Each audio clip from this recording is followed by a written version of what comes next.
ചേട്ടന്റെ ഏതോ ഫ്രണ്ട് വരുന്നുണ്ടെന്ന് പറഞ്ഞില്ലേ, ആളെവിടെ? അവൻ വന്നായിരുന്നു.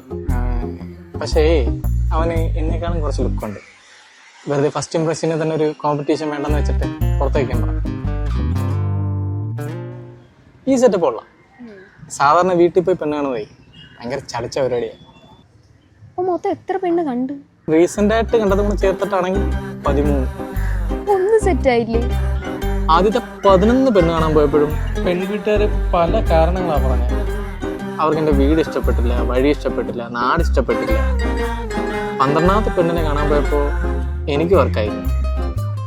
പക്ഷെ അവരോട് കള്ളം പറഞ്ഞ് ഒഴിവാക്കാമെന്ന് വിചാരിച്ചു. അപ്പോഴേ എനിക്കൊരു കാര്യം മനസ്സിലായി, ആദ്യത്തെ 11 പേരും എൻ്റെ അടുത്ത് കള്ളം പറഞ്ഞ് ഒഴിവാക്കിയായിരിക്കും. പക്ഷെ ഈ സെറ്റപ്പിൽ ഡയറക്റ്റ് ആയിട്ട് പറയാമല്ലോ നമുക്ക്. അത് ശരിയാട്ടാ, എനിക്കിഷ്ടായില്ല.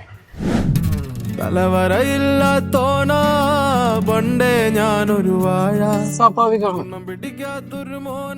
ഏജ് ഗ്യാപ്പുണ്ട് നമ്മൾ തമ്മിൽ. പിന്നെ ഒരു കാണാനും വലിയ മനയില്ല. അത്യാവശ്യം നല്ല ഇൻസെക്യൂരിറ്റീസ് ഉണ്ടല്ലേ? അതും സ്വാഭാവികമല്ലേ? എന്റെ പൊന്നു ചേട്ടാ, അതൊന്നും അല്ല കാര്യം. എനിക്ക് കല്യാണം ഇഷ്ടമല്ല. ഇത് പിന്നെ വീട്ടുകാരുടെ പ്രഷർ കൊണ്ട് വന്നതാണ് ഞാൻ. പിന്നെ കരിയറും എങ്ങും ആയില്ല. അതൊന്നും സെറ്റാണ്ട് എനിക്ക് കല്യാണത്തിനെ പറ്റി ആലോചിക്കാൻ പോലും വയ്യ. അതെ അതെ, ഇൻഡിപെൻഡന്റ് ആവുന്നത് ബെറ്ററാണ്. അല്ല, ബെറ്റർ അല്ല, ആവണം. ശ്രമിക്കും. അതേ ശ്രമിക്കാം. ഈ റിജക്ഷൻ ഇങ്ങനെ ഹാൻഡിൽ ചെയ്തിട്ടില്ലല്ലേ? അതിനാരെങ്കിലും അപ്രോച്ച് ചെയ്താലേ റിജക്ഷൻ കിട്ടത്തുള്ളൂ. ഇന്ന് വരെ ആരെയും പ്രേമിച്ചിട്ടില്ലേ? പ്രേമം അല്ല, പിറകെ നടന്നിട്ടുണ്ട്. അപ്രോച്ച് ചെയ്യാൻ പേടിയാ.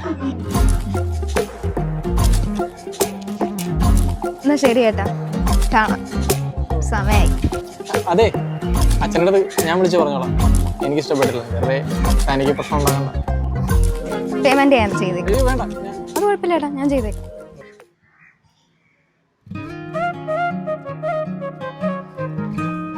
ചേട്ടനിപ്പോ കല്യാണം അർജന്റാണോ? അല്ല, നമ്മളെന്നെ ഇപ്പൊ ഒരു ഇഷ്ടം വന്നില്ലേ, ഇങ്ങനെ ഒരു 2-3 ചായം കൂടെ കുടിച്ച് കഴിയുമ്പോൾ ഈ ഇഷ്ടം കൂടുകയാണെന്നുണ്ടെങ്കിൽ നമുക്ക് തന്നെ പ്രൊസീഡ് ചെയ്യില്ലേ?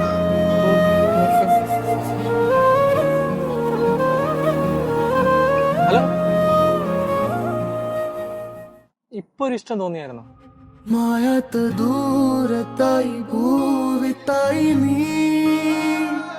തീരാത്ത രൂപത്തായി സൂറത്തായി നീ ദിലേ